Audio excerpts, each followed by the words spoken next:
C'est bon. Donc, je vous disais, les Qurayshites vont utiliser la propagande pour nuire à la réputation de Mohammed sallallahu alayhi wa sallam. Et à votre avis, ils vont attendre quel moment? Quel est le meilleur moment, le moment le plus opportun pour nuire à la réputation de Mohammed sallallahu alayhi wa sallam? Ils vont attendre tout simplement quelle période stratégique ils vont utiliser? Ça va être la période du Hajj. Ça va être la période du Hajj.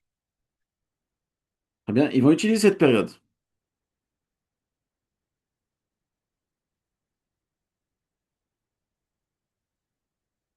Et le Hajj, en réalité, ça va être une période au prophète sallallahu alayhi wa sallam pour prêcher, d'accord? Et eux, pour les païens, ça va être une période pour venir contrer. Donc une période pour prêcher et une période pour contrer la da'wah du messager sallallahu alayhi wa sallam. Donc, Al-Walid ibn al-Mughira, celui qui voulait tout à l'heure donner son fils, ce qu'on avait mentionné ici, Al-Walid ibn al-Mughira, que va-t-il faire? Il va donc s'organiser pour poster sur chaque route qui mène à la ville des comités représentant le Sénat. Et ces comités, ils étaient chargés de mettre en garde le groupe de pèlerins étrangers contre toute tentative d'entrer en contact avec Mohammed sallallahu alayhi wa sallam. Avant même leur arrivée dans la ville, ils disaient, qu'est-ce qu'ils disaient? Qu'il était possédé et qu'il voulait détruire la religion de leur père. Vous voyez la propagande? Or, sans le savoir, les païens participaient à la diffusion de la nouvelle foi, puisque cette mesure permet en réalité aux tribus arabes de prendre plus rapidement connaissance de l'islam. Et certains étrangers, poussés par la curiosité, affluèrent dans la ville pour voir qui était cet homme à Mecca. Donc vous voyez, plus en réalité, ils essayent de contrer la dawa du prophète sallallahu alayhi wa sallam, et plus ils font de la publicité à la dawa du prophète sallallahu alayhi wa sallam. Et cela, on peut le retrouver aujourd'hui. Vous avez vu un peu ce qui se passe sur les réseaux sociaux, sur CNews, sur ceci, cela, toujours à mettre en avant un aspect, on va dire, qui va venir dénigrer la religion de l'islam. Et en réalité, plus ils en parlent sur les réseaux, plus ils en parlent à la télé, plus ils font, on va dire, de la propagande sur l'islam. Et tout cela se retourne contre eux. C'est comme un frisbee. Ils essayent de se débarrasser de l'islam et l'islam revient encore bien plus fort. D'accord? Donc, sans le savoir arrêté, les païens y participaient à la diffusion de la nouvelle foi, puisque cette mesure, elle permet en réalité aux tribus arabes de prendre plus rapidement la connaissance de l'islam, walillahi alhamd. Et grâce à cela, quelques mois après la saison du pèlerinage, le nom de Mohammed sallallahu alayhi wa sallam, il était connu dans toutes les tribus du nord du Hijaz. Donc le Hijaz, qui est Mecca et Madina, d'accord? Même les tribus du nord. Et lorsqu'on parle des tribus du nord, on parle d'une ville, si vous avez déjà été, à 200 km de Médine, ça s'appelle Yenbour. D'accord? La ville de Yenbour. Et quel est le grand compagnon, radiyallahu anhu, qui vient de cette ville-là, de la ville de Yenbour? C'est Abu Dhar.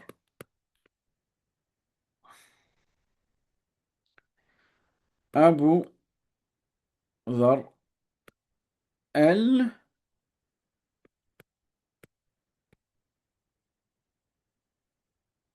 el-Ghifari. Abu Dhar el-Ghifari. Qui est-il, Abu Dhar el-Ghifari? Il fait partie de la tribu de Rifar. Et donc el-Ghifari, notez-le, de la tribu de Rifar. Et il résidait dans la région de Yathrib. Et comme il avait entendu parler du prophète sallallahu alayhi wa sallam, il avait d'abord envoyé son frère à Mecca pour s'informer sur Mohammed sallallahu alayhi wa sallam, puis il décida de se rendre en personne dans la ville pour enquêter sur l'islam. Donc regardez, tellement il est intéressé par la religion, il va venir à Mecca. Et Ali ibn Abi Talib, radiyallahu anhu, qu'est-ce qu'il va dire? Il va dire, j'ai vu un homme pendant un mois qui ne vivait que de Zamzam et qui dormait que sous des tentes ou sous des abris. Et en vérité, Abu Dharr al-Ghifari, il savait qu'il y avait une certaine menace sur toute personne qui voulait rencontrer Mohammed sallallahu alayhi wa sallam. Et il savait pas à qui parler. Et il savait pas à quoi est-ce qu'il ressemblait aussi le prophète sallallahu alayhi wa sallam. Donc vous avez un peu la situation dans laquelle il se retrouve. Mohammed sallallahu alayhi wa sallam, il est boycotté, il est mis de côté. On ne peut pas lui parler directement. On a peur de se rapprocher de lui. Et il sait pas à qui il ressemble. Et regardez, quand quelqu'un cherche la vérité, Allah subhanahu wa ta'ala lui facilite. Et jusqu'à un soir, il rencontre Ali ibn Abi Talib. Il lui dit, qu'est-ce que tu recherches? Il dit, je recherche un homme qui s'appelle Mohammed. Il lui dit, à quel sujet? Il lui dit tout simplement, je, je veux le rencontrer et je veux un échange avec lui. Donc Abu Dhar, il rentre, il parle au prophète sallallahu alayhi wa sallam. Juste après un court échange, que se passe-t-il? Il embrasse l'islam. Et comme la répression était à son comble, le prophète sallallahu alayhi wa sallam lui conseilla de retourner dans sa tribu en attendant que l'islam se répande et soit en position de force.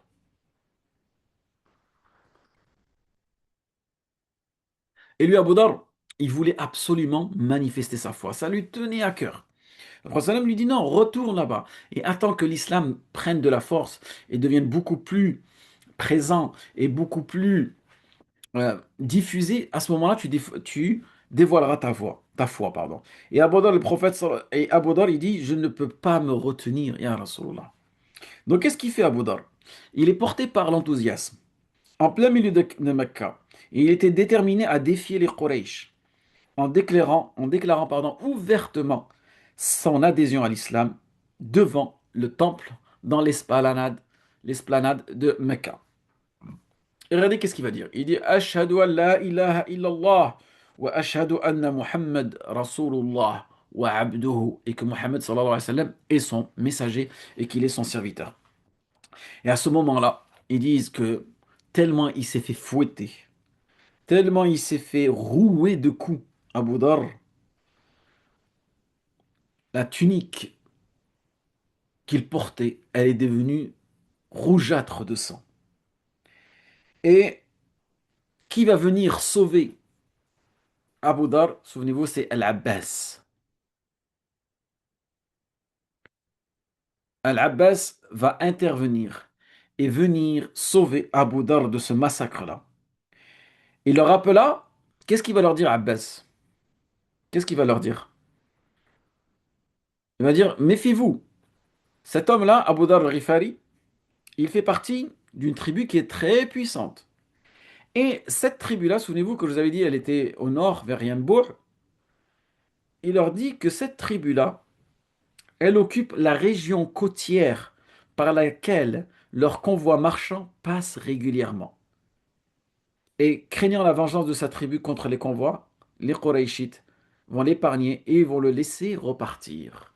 Donc vous voyez, qu'est-ce qui va motiver les Quraysh, entre guillemets, à le libérer? C'est car tout simplement leur tribu, elle s'occupait de la partie côtière du nord de Hijaz. Et grâce à ces accusations que les Qurayshites prônaient contre le prophète sallallahu alayhi wa sallam, l'islam il se répand bien au-delà de la Mecque. Il y a des chroniques qui mentionnent de nombreuses conversions de personnes isolées. Et là, je vais vous raconter une belle histoire. L'histoire de Dimad ibn Tha'lab al-Azdi. Montez son prénom. En français, c'est Dimad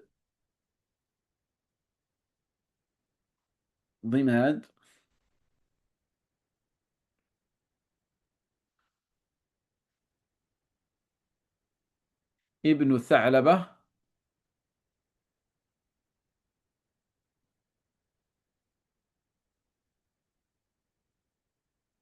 al-Azdi.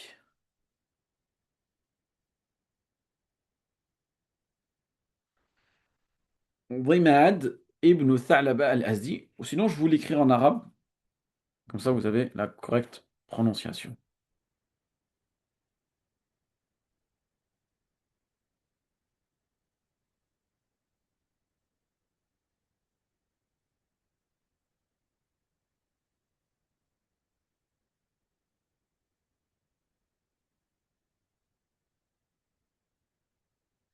Dimad ibn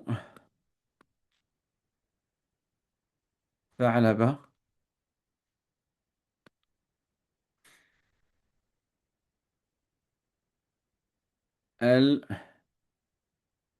al-Azdi.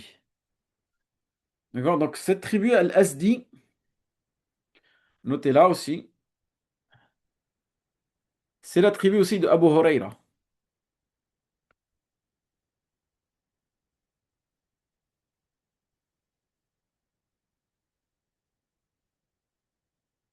Abu Huraira. Parfait.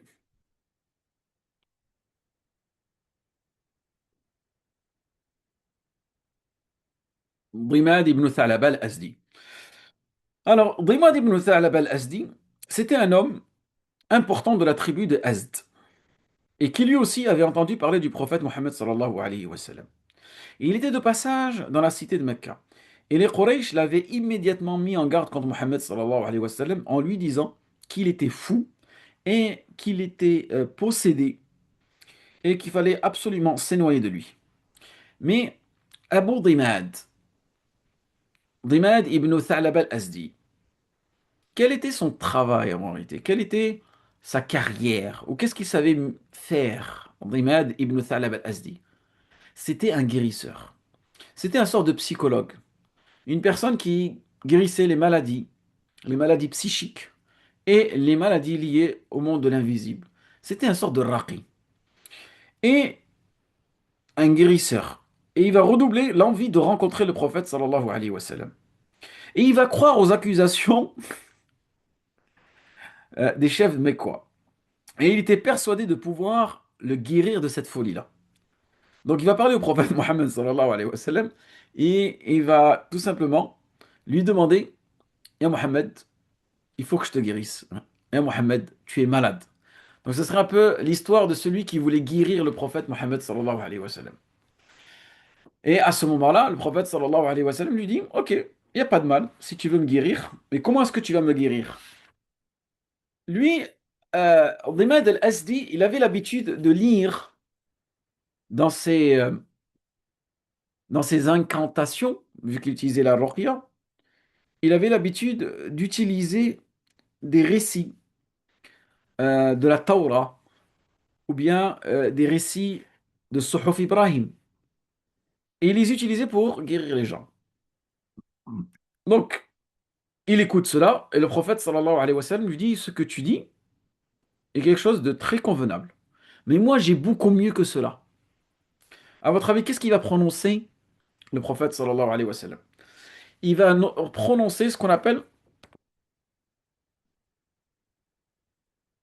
khutba al-haja.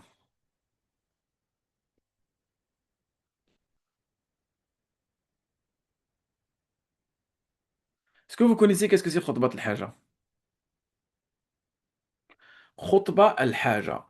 C'est lorsque l'imam ou le khatib, au moment de la khutba de Jumu'ah, il dit Inna alhamdulillah, nahmaduhu wa nasta'inuhu wa nastaghfiruh wa na'udhu billahi min shururi anfusina wa min sayyiati a'malina man yahdillah fala mudilla lah wa man yudlil fala hadiya lah wa ashhadu an la ilaha illa Allah wa ashhadu anna Muhammad abduhu wa rasuluh. Donc il va prononcer cette khutba-là. Et à ce moment-là, c'est la première fois que Dimad, il va entendre cela. Et il va être époustouflé. Il dit Waouh, j'ai jamais entendu de aussi belles paroles. Et là, le prophète sallam, il a même pas encore récité le Coran. Il a juste fait khutbat al-haja. Imaginez-vous s'il avait récité le Coran.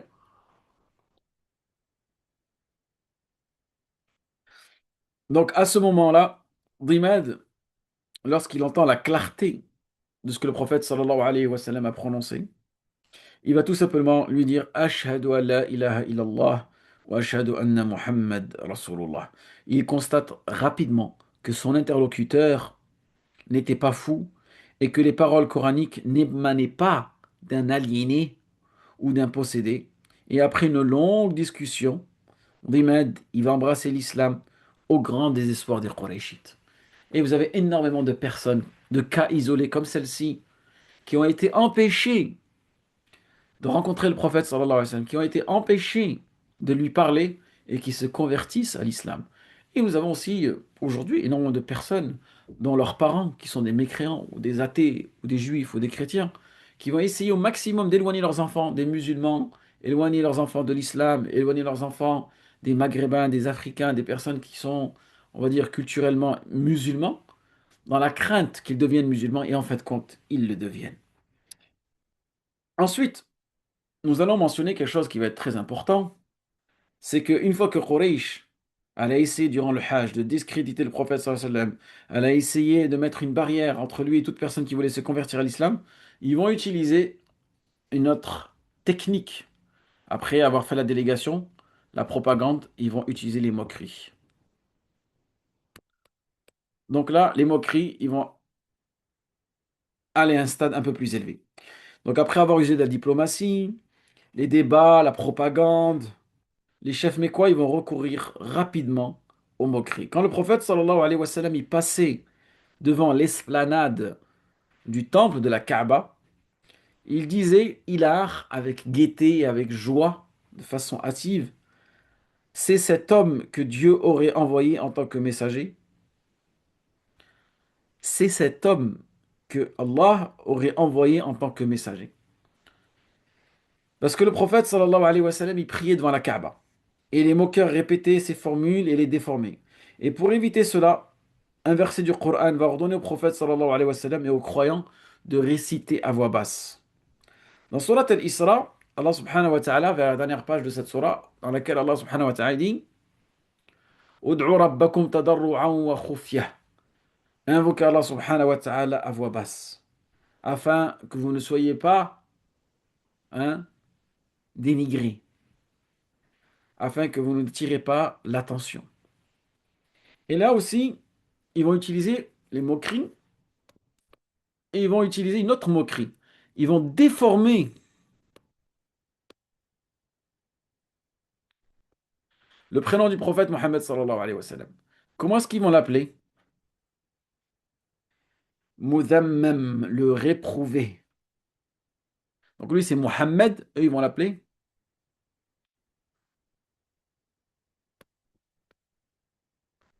Mudhammam,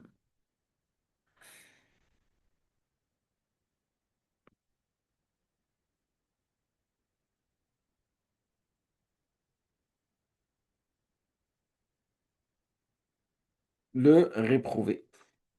Conformément à l'impératif de Sabr, le prophète sallallahu alayhi wa sallam ne va pas réagir à cela. Vous voyez, c'est là où il fait preuve d'intelligence et de stratégie. Il ne va pas réagir à ces moqueries, ni il va s'affliger. Vous voyez?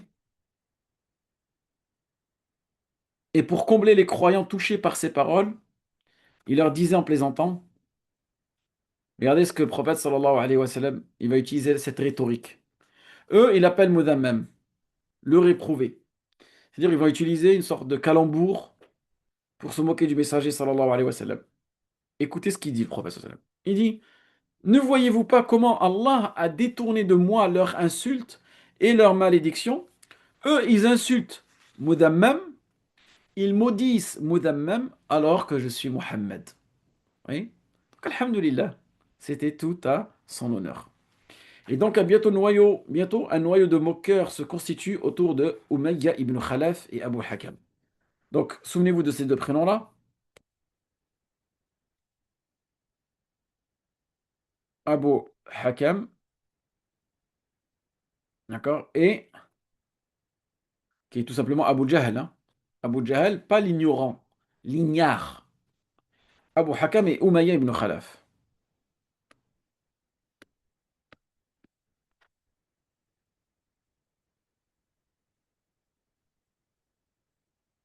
D'accord. Umayya ibn Khalaf, qui vont passer leur temps à se moquer du prophète sallallahu alayhi wa sallam. Ils vont tout simplement faire des gestes, des murmures, des allusions masquées avec des regards. Ils vont le dénoncer avec ces vers-là.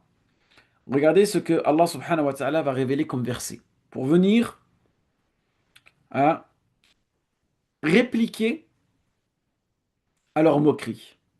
Vous connaissez tous surat Al-Humaza. وَيْلٌ لِكُلِّ هُمَزَةٍ لُمَزَةٍ الذي جمع مالا وعدده يحسب أن ماله أخلده. Malheur, malheur, wail, à tout moqueur au regard et aux gestes complices. Donc, dans le verset coranique, on a Humaza et Lumaza. Regardez. Humaza. D'accord? Et on a un autre terme très similaire. Parce que là, ils font des erreurs de la prononciation. On a l'autre terme qui est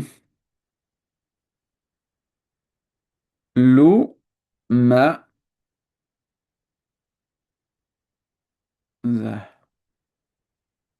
Lumazatun. D'accord? Donc, on a Humaza et Lumaza. Donc, Humaza, c'est lui qui se moque en te regardant. C'est-à-dire, il est dénigrant dans son regard.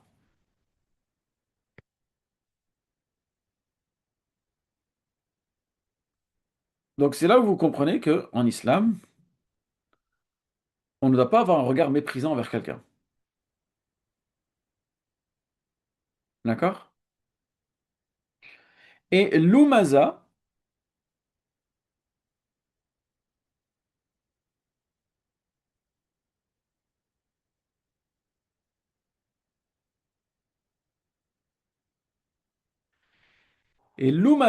c'est être dénigrant avec des gestes. D'accord? Et Allah subhanahu wa ta'ala, il va nous parler de Abu Jahl et de Umayya ibn Khalaf. Souvenez-vous que ce verset-là, ويل لكل همزة لمزة الذي جمع مالا وعدده يحسب أن ماله أخلده. D'accord? Qui ne fait qu'amasser des richesses et se complaît à les énumérer, s'imaginant que sa fortune lui assurera l'éternité. Donc, et se complaît à les énumérer, s'imaginant que sa fortune lui assurera l'éternité. ويل لكل لو- ويل لكل همزة لمزة الذي جمع مالا وعدده يحسب أن ماله أخلده. Parfait. Oh, Abu al-Hakam rejoint oh Allah. Donc ici, Abu Jahl qui multiplie les moqueries et les insultes, le prophète sallallahu alayhi wa sallam répondait courtoisement et l'invitait à rejoindre l'islam en lui disant: Ô Abu al-Hakam, rejoins Allah et son messager, je t'invite à répondre à l'appel d'Allah subhanahu wa ta'ala. Et là, les païens, ils tournèrent ensuite en dérision les versets coraniques qui les menaçaient de l'enfer et des châtiments de toutes sortes. Abu Jahl disait, sous les rites des membres du conseil, seulement 19 anges gardent l'enfer. Ici même, nous sommes plus que cela. Nous les battrons facilement. Et c'est là où Allah subhanahu wa ta'ala il va révéler surat al-Alaq dans laquelle il va répondre à cela. Donc l'instruction coranique qui accompagnait le prophète sallallahu alayhi wa sallam à chaque étape de sa mission le soutenait et lui rappelait que les idolâtres ne faisaient que se conformer à la sunna de leurs prédécesseurs en tournant en dérision les menaces des châtiments divins. Donc Allah subhanahu wa ta'ala nous dit dans le Coran وَلَقَدِ اسْتُهْزِئَ بِرُسُلٍ مِّن قَبْلِكَ فَحَاقَ بِالَّذِينَ سَخِرُوا مِنْهُم مَّا كَانُوا بِهِ يَسْتَهْزِئُونَ. Il va enseigner à son prophète que, Ya Mohammed, certes, d'autres prophètes avant toi ont été tournés en dérision, mais les railleurs furent assaillis toutes parts par les châtiments dont ils se moquaient. Donc le fait qu'ils se moquent de toi, Mohammed, c'est tout à fait normal. Et la réponse d'Allah viendra. Et c'est là où, aujourd'hui, on doit apprendre à patienter face aux moqueries qui sont faites par les non-musulmans et aussi par certains musulmans qui se moquent de notre dîme. Et on va voir qu'en réalité, le prophète sallallahu alayhi wa sallam, à votre avis, pourquoi il ne répondait pas à toutes ces provocations? Parce qu'il savait que quelque part, les Qurayshites, qu'est-ce qu'ils recherchaient? Ils recherchaient au prophète sallallahu alayhi wa sallam qu'il se rebelle physiquement, qu'il se rebelle militairement. Et à ce moment-là, cela pouvait être une opportunité pour eux pour se débarrasser de Mohammed. Mais Mohammed sallallahu alayhi wa sallam, il était intelligent, il était stratégique. Il savait qu'il devait patienter car son chiffre était peu nombreux. et qu'il fallait pas tomber dans le piège de la tentation que Qurayshit était en train de mettre en place. Et c'est là où on voit ce qu'on appelle la stratégie dans la da'wah. Donc, le souvenir de ces anciens prophètes était invoqué pour inciter Mohammed sallallahu alayhi wa sallam à se maintenir sur la voie qui avait été la sienne jusqu'à présent et supporter les insultes sans rendre la pareille et à continuer de prêcher toutes les catégories de la société. Parce que le prophète sallallahu alayhi wa sallam, son objectif c'était la da'wah. Il ne devait pas encore se rebeller militairement. Donc toutes les catégories de la société, hommes, femmes, libres, comme les esclaves, les citadins, comme les nomades, les notables, comme les pauvres, avec pour finalité de s'extraire de son isolement initial et de s'isoler par la même occasion l'élite dirigeante qui l'oppressait. Donc il recherchait tout simplement à convertir un maximum de personnes pour avoir la majorité petit à petit avec lui. Et le but évident de ces moqueries était de provoquer, comme je dis, le prophète sallallahu alayhi wa sallam et les croyants et les pousser à la faute. Vous voyez, par une réaction violente ou un outrage similaire. C'est comme aujourd'hui, parfois, vous pouvez faire arrêter par les flics. La façon dont ils vous parlent, ils vous arrêtent, ils vous contrôlent, c'est pour vous provoquer. Hein. Comme ça, vous le frappez, ou même lui-même, le flic, il se met à vous frapper. Et si vous le frappez, vous savez que vous allez prendre perpète. Vous voyez. Donc, ils auraient pu justifier ces représailles. Ils auraient été alors écrasés. Mais sous l'injonction coranique, les croyants restaient impassibles, faisant preuve de sang-froid sans borne, et ils ne répondaient rien, ne laissaient transparaître aucune émotion, et supportaient patiemment les moqueries et les injustes. Voilà la stratégie sur laquelle le prophète sallallahu alayhi wa sallam était. Donc là, on va faire une petite pause, Inch'Allah. On va prier. On se fait une pause à peu près de 12-13 minutes pour pouvoir prier Isha en temps et en heure. Et ensuite, dans la deuxième partie du cours, Inch'Allah, nous allons voir ensemble les négociations qui vont être émises par les Qurayshites. Et là, ils vont aller devant le Sénat, devant le Parlement, devant la Nadwa, et essayer encore de dissuader le prophète sallallahu alayhi wa sallam de délaisser sa da'wah. Et c'est là où ils vont lui proposer un avantage pécunier, un avantage administratif, financier, ou même certains avantages, on va dire, basés sur des, des compensations. Et le prophète sallallahu alayhi wa sallam, vous allez voir comment est-ce qu'il va répondre à cela. Ensuite, deuxième partie que nous allons voir ce soir, Inch'Allah, c'est qu'au lieu de s'attaquer au prophète sallam et aux compagnons et aux Qurayshites, ils vont s'attaquer à qui? Aux faibles. Vous voyez? Et c'est toujours pareil, on s'attaque toujours aux pauvres, on s'attaque toujours aux faibles. Donc ils vont s'attaquer aux faibles. Aux faibles, et là on va voir qui vont être les premiers compagnons qui vont souffrir, hein, et qui vont être persistants et endurants. Et ensuite, il y aura les dernières négociations qui se feront avec le prophète sallallahu alayhi wa sallam pour qu'il puisse continuer sa da'wah. Donc, on fait une petite pause, Inch'Allah, d'à peu près 13 minutes. On se dit 21h10, à peu près, Inch'Allah, on revient. D'accord? On prie l'Aïcha et on revient. Salam alaikum wa rahmatullahi wa barakatuh.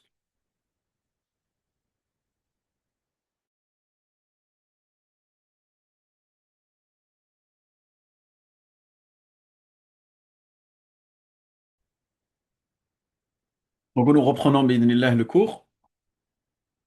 Donc, vous avez mentionné que il va y avoir certaines négociations. Donc, ils ont passé l'étape de la propagande, l'étape de la moquerie. Maintenant, ils vont essayer de mettre en place des négociations.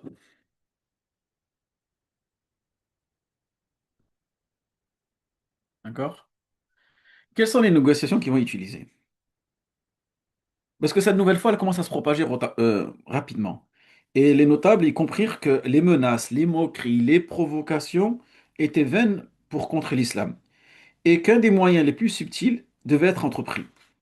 Donc ils vont encore faire appeler, souvenez-vous, ils vont encore faire appel, souvenez-vous, à celui qui avait celui qui avait géré les conflits durant Harb al-Fujur, souvenez-vous, la guerre des impies, qui était avant la venue du messager sallallahu alayhi wa sallam, que le prophète il était encore jeune, il avait 15 ans, et que certaines tribus elles s'étaient chamaillées au marché l'Uqab, et que Mecca était prise de cible, était prise pour cible par différentes tribus.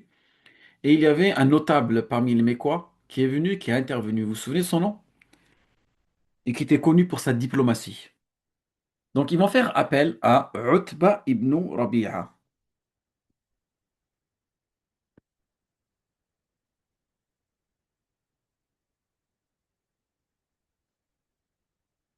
Utba ibn Rabi'a, il va lancer une idée. Qu'est-ce qu'il va proposer, Utba ibn Rabi'a? Il va proposer au prophète Mohammed sallallahu alayhi wa sallam, qu'est-ce qu'il va lui proposer? Il va lui proposer à Mohammed des faveurs pour le convaincre et de ne plus encourager les Mécois à délaisser leur religion païenne et lui présenter des propositions consensuelles qui vont faire le consensus des Mécois. L'idée, elle fut adoptée et ils vont inviter Mohammed sallallahu alayhi wa sallam à les rejoindre sur le forum pour lui en parler. Ils disent, nous jurons que nous ne connaissons parmi les Arabes aucun peuple dans lequel un de leurs membres a causé autant de troubles que toi, ya Mohammed. Tu insultes les pères, tu dénigres la religion et la croyance des anciens, tu moques les dieux et tu divises le peuple. Tu as causé ici les plus grands maux. Tu as causé ici les plus grands maux. Alors, si tu prêches cette parole pour obtenir des richesses, donc c'est là, eux, ils pensent que le prophète sallam, il a intérêt mondain. Si tu prêches ces paroles pour obtenir des richesses, nous te les donnerons, jusqu'à que tu deviennes le plus fortuné d'entre nous. Et si les honneurs tu désires, avoir des honneurs, nous ferons de toi un chef, le chef des Arabes. Et si c'est le pouvoir que tu veux, ya Mohammed, on fera de toi un roi de Mecca. Et si les visions que tu vois, ya Mohammed, proviennent de quelques maladies, donc pour eux, Mohammed, c'est un fou, c'est un possédé, alors nous dépenserons tous nos biens pour chercher un guérisseur capable de te soulager. Et à ces propositions-là, le prophète Mohammed sallallahu alayhi wa sallam, il va répondre calmement et fermement, sans jamais s'éloigner de la ligne fixée par ses révélations, afin de ne pas céder à leurs flatteries et à leurs concessions. Donc ils vont utiliser, regardez là,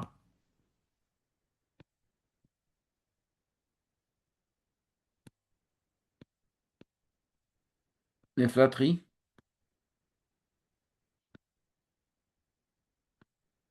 et les concessions. Voilà ce qu'ils vont utiliser. Et le prophète sallallahu alayhi wa sallam, il va leur répondre, je n'ai jamais été envoyé pour obtenir des richesses, noblesse ou pouvoir. Allah m'a envoyé vers vous en tant que messager.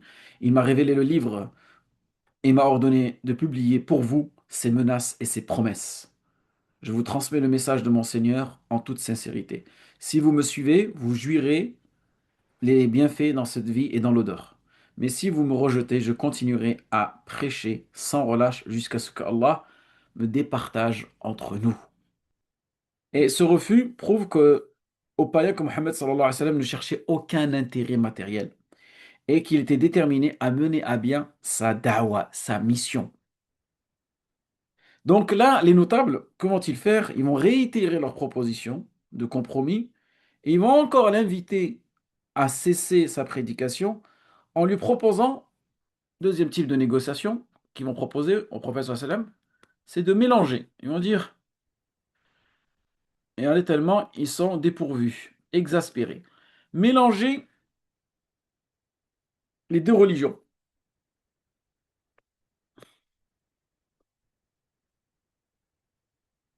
Ils vont mélanger les deux religions pour satisfaire les deux parties. Ils invitent le prophète sallallahu alayhi wa sallam à de nouvelles discussions. Ils vont dire, Mohammed, tu suivras notre culte pendant une année et nous pratiquerons ton culte pendant l'autre année alternativement.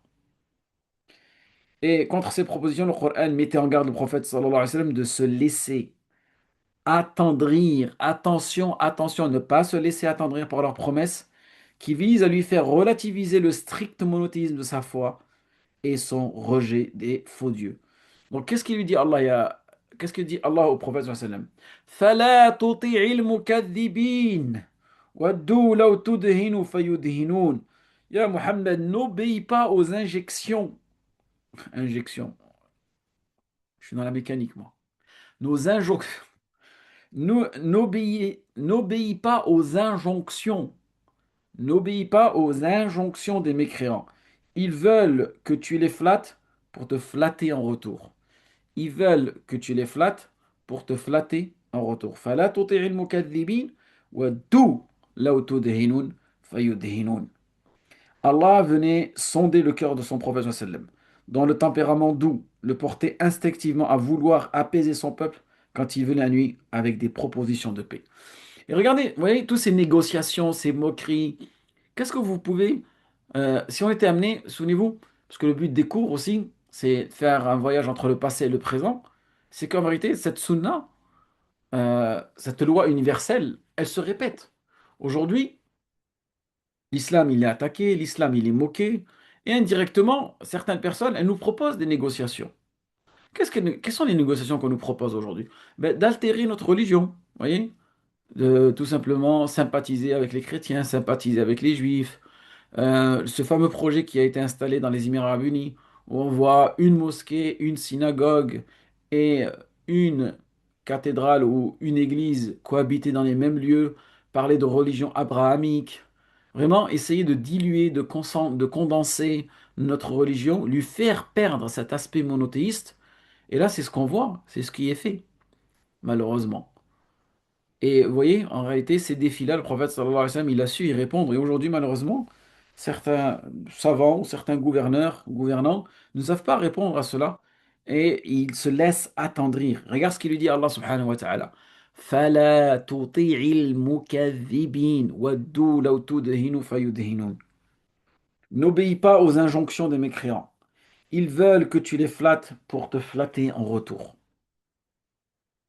Ensuite, Allah subhanahu wa ta'ala, regardez, qu'est-ce qui a permis au prophète sallallahu alayhi wa sallam de ne pas tomber dans leur piège?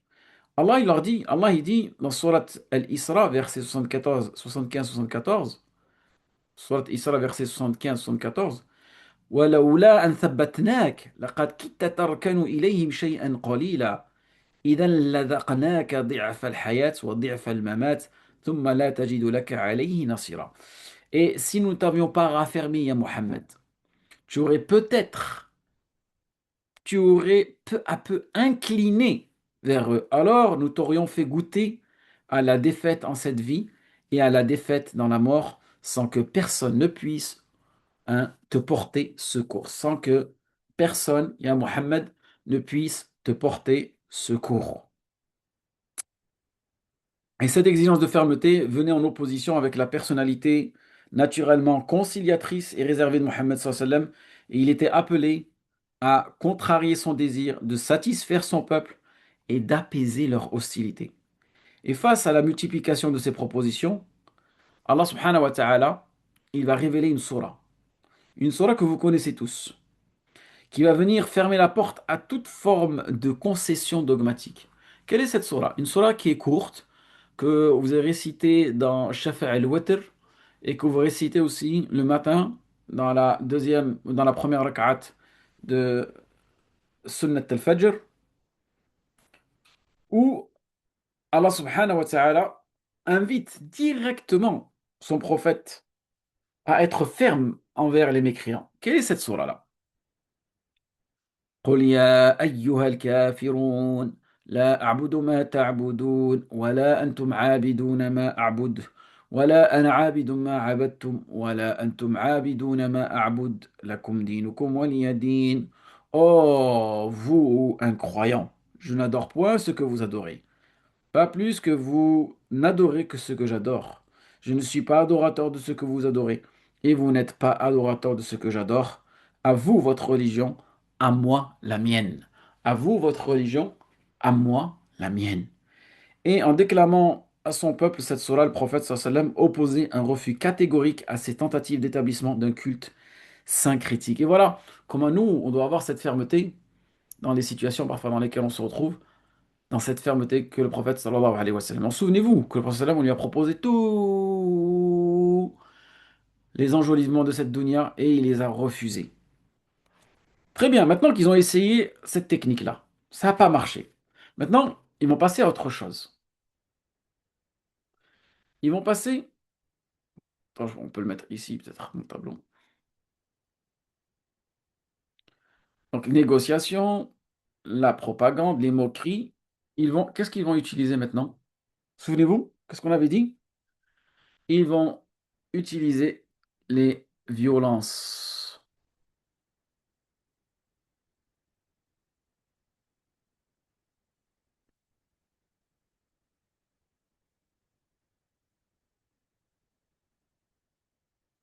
Les violences contre les femmes.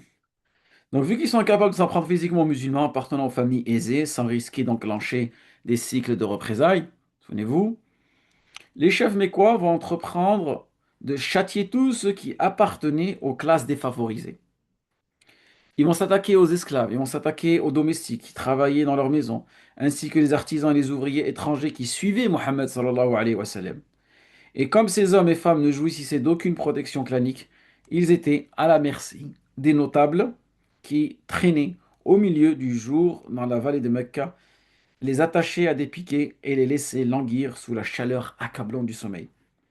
Et comme ces mesures n'avaient que peu d'effet et ne dissuadaient pas les suppliciés de prêcher leur foi, ils décidèrent de leur infliger des châtiments corporels plus conséquents. Et certains furent fouettés, d'autres crucifiés, et d'autres encore attachés au sol au milieu du jour et écrasés sous des rochers. À votre avis, quel est le premier compagnon qui va souffrir? Ça va être, vous connaissez tous, Bilal.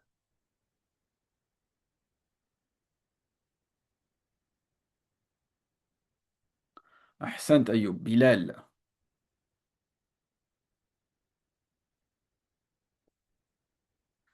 Bilal ibn Rabah. Bilal ibn Rabah, souvenez-vous, on a dit qu'il était l'esclave de qui? Il est l'esclave de Umayya ibn Khalaf. Très bien? Umayya ibn Khalaf.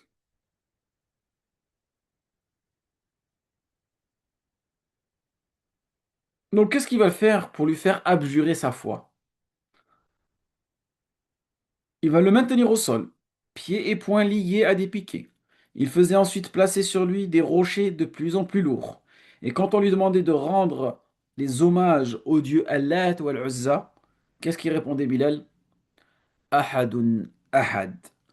Ahadun Ahad. L'unique. L'unique. Allah subhanahu wa ta'ala est l'unique. Et après plusieurs jours de torture, Umayya ibn Khalaf est désespéré de voir son esclave revenir au paganisme. Alors quand Abu Bakr va lui demander de gracier Bilal, qu'est-ce qu'il va lui dire Umayya ibn Khalaf? Il lui a dit, mon esclave, Bilal ibn Rabah, il était polythéiste, il était païen, il était bien. Il adorait Allah wa al-Uzza. Il faisait ses sacrifices, il faisait ses adorations. C'est toi, ya Abu Bakr, qui est venu, tu l'as corrompu avec ta nouvelle religion. C'est toi qui l'as corrompu. Alors c'est à toi de le sauver. Donc Umayya reconnaissait par cette phrase sa lassitude qui proposait implicitement de lui vendre Bilal. Abu Bakr lui échange Bilal contre un esclave païen qui était en sa possession, puis il affranchit Bilal. Et Abu Bakr décide ensuite d'utiliser, Allahu Akbar, d'utiliser sa fortune pour racheter les esclaves soumis à la torture. Donc il va libérer Amr ibn Fuhayra, ainsi que quatre servantes de nom de Abis, Zunaira, Nahdiya et la fille de cette dernière. Et il rachète également une servante musulmane appartenant au notable Omar ibn Khattab. Parce que souvenez-vous, là, Omar ibn Khattab n'est toujours pas musulman.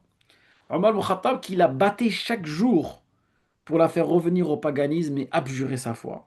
Cependant, d'autres esclaves se connurent pour une issue si favorable et moururent sous le coup de leur maître. Et là, vous connaissez la famille de... Quelle famille? Sabran ya ala Yasir. La famille de Yasir. La famille de Yasir, dont la femme et le fils partagent avec lui sa condition servile. Ils restèrent plusieurs jours accrochés sur les piquets, pardon, battus par leur maître, Abu Jahl ibn Hisham. Donc souvenez-vous, Umayya ibn Khalaf et Abu Jahl.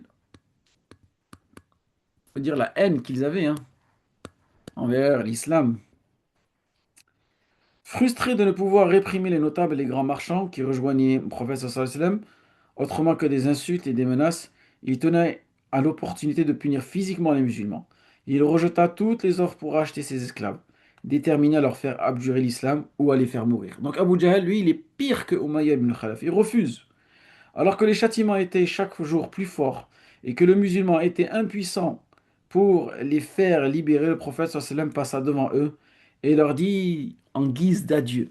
C'est triste, trouver dans cette situation-là où il est incapable de les libérer, il est incapable de leur trouver une solution.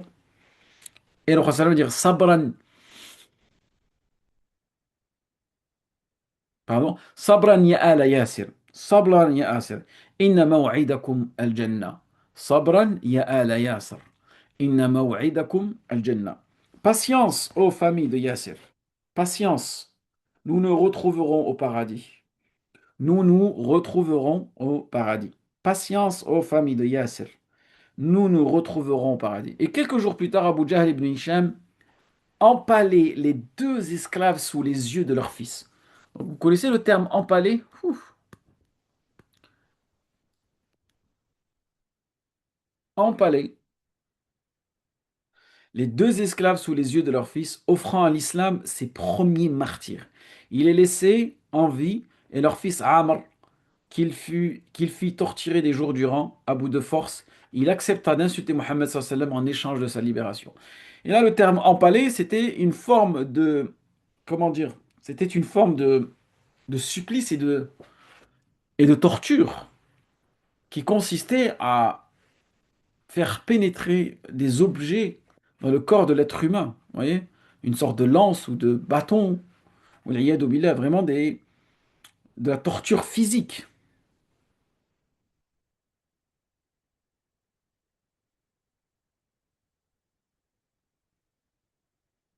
Donc, en utilisant cette technique-là de violence contre les faibles, certains esclaves faibles ont succombé à leurs blessures et ont tout simplement renié leur foi, et d'autres ont renié leur foi mais en cachette. C'est-à-dire qu'ils simulèrent l'apostasie pour échapper à leur sort, et c'est à ce moment-là qu'Allah subhanahu wa ta'ala va révéler un verset euh, dans lequel il mentionne Illa man ukriha wa qalbuhu mutma'innun bil iman. C'est-à-dire qu'une personne, elle peut professer une parole de mécréance tant que son cœur est apaisé. Tant que son cœur est apaisé au moment où il prononce cette foi-là. D'accord?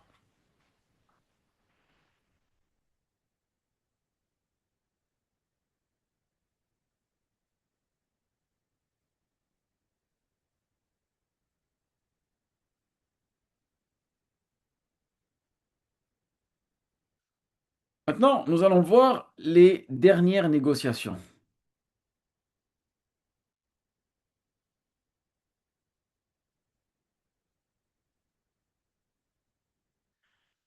Les dernières négociations qui vont utiliser les Qurayshites.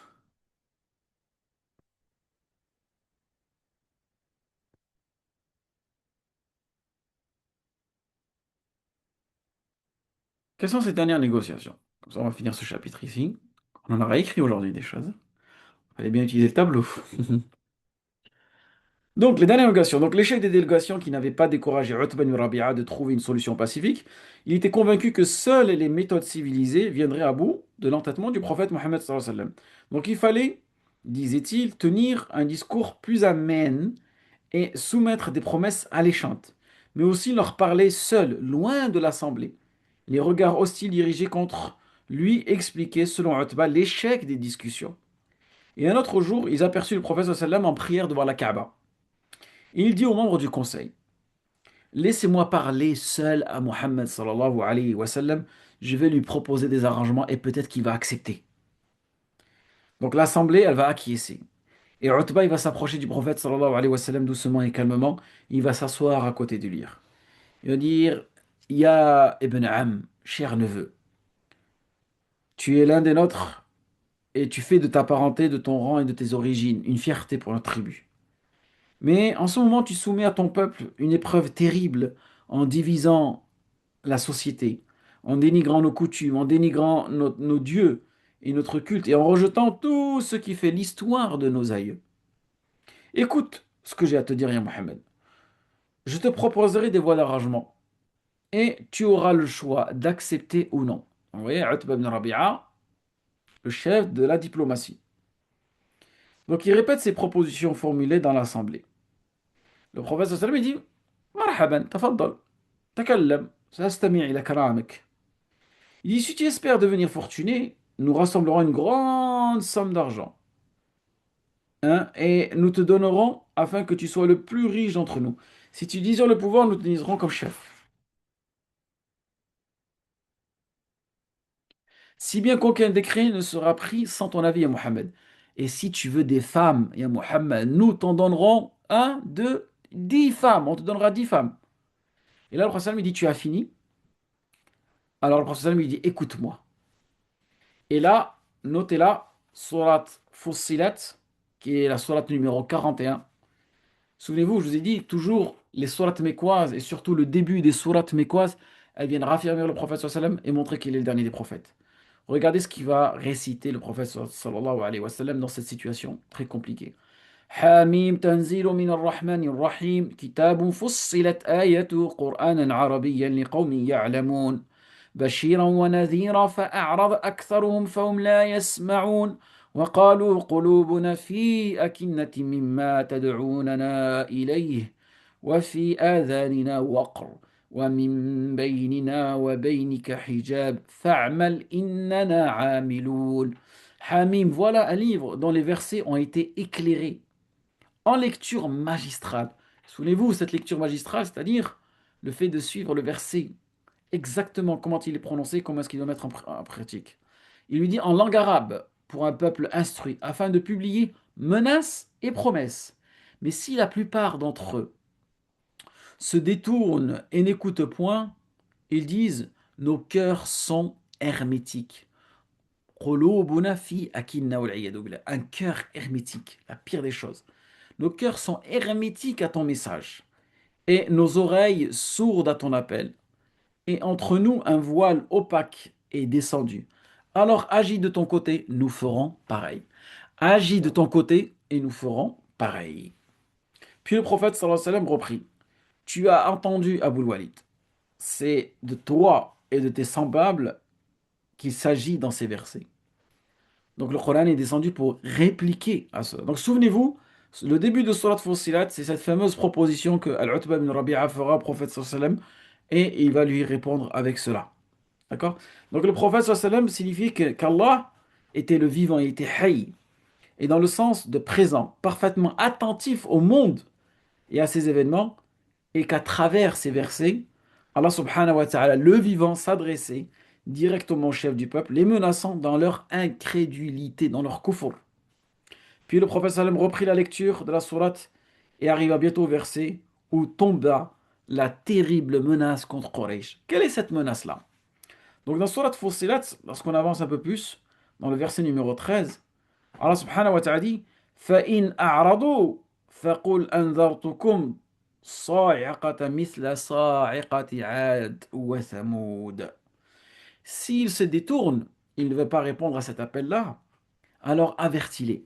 Avertis-les d'un châtiment comme celui qui frappa les peuples de Had et de Thamoud. Et là, les Arabes connaissaient bien la fin tragique de ces deux peuples qui, dans l'Antiquité, avaient péri dans d'effroyables cataclysmes terrifiés par cette menace. Utba posa sa main sur la bouche du prophète sallallahu alayhi wa sallam. Par pitié, ne prononce pas cela. Donc ils avaient peur. Et Had, c'était le peuple de Houd. Et Thamoud, c'était le peuple de Saleh. C'est à peu près l'actuelle Jordanie dans laquelle ces gens-là vivaient. Ou plutôt le nord de l'Arabie, ce qu'on appelle les Madain Saleh, à peu près autour du site de Petra. Et Utba se leva et rejoignit l'assemblée bouleversée. Les notables remarquèrent que son visage, il y avait une grande confusion. Il dit, je jure, dit l'un d'eux, qu'il n'y a pas le même visage que lorsqu'il est venu. Parce qu'il a tout simplement constaté que ce que le prophète sallam les a menacés, c'était une réelle menace. Et c'était pas de la rigolade. Et en vérité, Utba dit, je témoigne que ces paroles ne sont ni des poèmes, ni des oracles, ni des envoûtements. Ayyuhannas, écoutez, suivez-moi, laissez cet homme en paix, ne vous opposez plus à lui, je jure qu'il sera à l'origine de grands événements.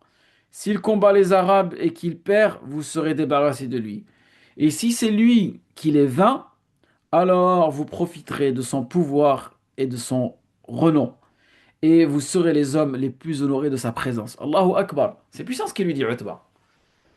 Si Mohammed amène à vous vaincre, vous serez honoré. C'est pas vous serez détruit, vous serez mis de côté, abandonné. Non, vous serez honoré. C'est là où on voit que notre religion, lillahi alhamd, elle vient honorer. Même les ennemis, en réalité, on les honore. Et ces propos vont soulever l'indignation des notables.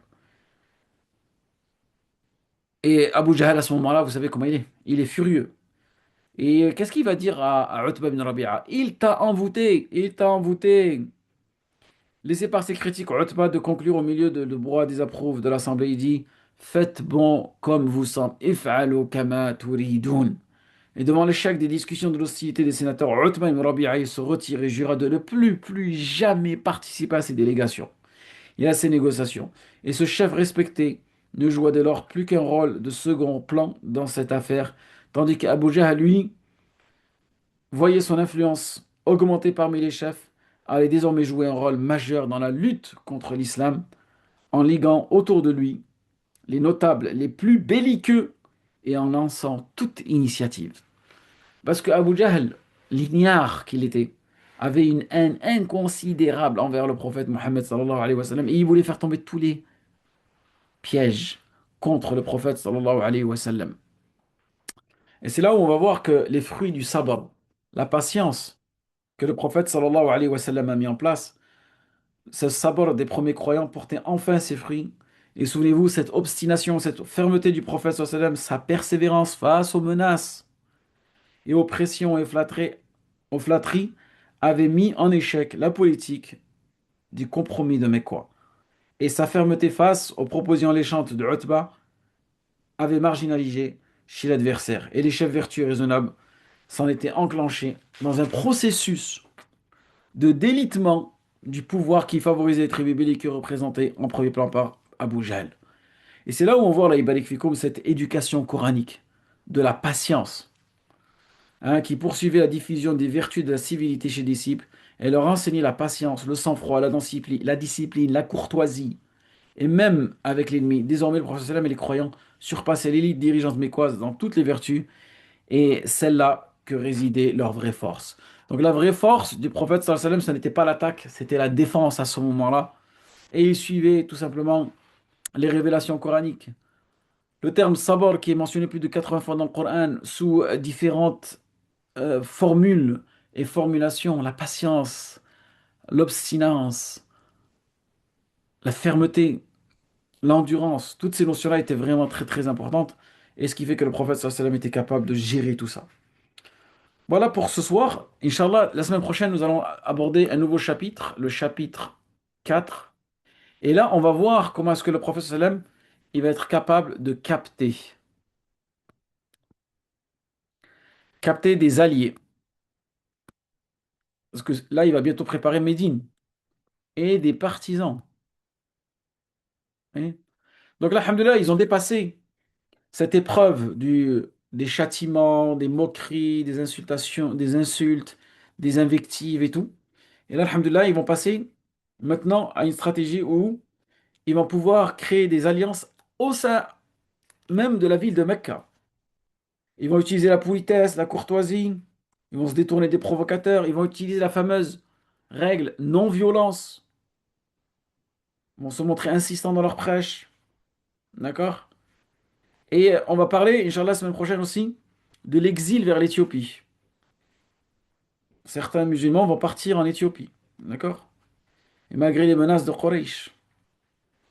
Ensuite, nous verrons, Inch'Allah, lorsque Hamza et Omar vont, hein, se convertir à l'islam.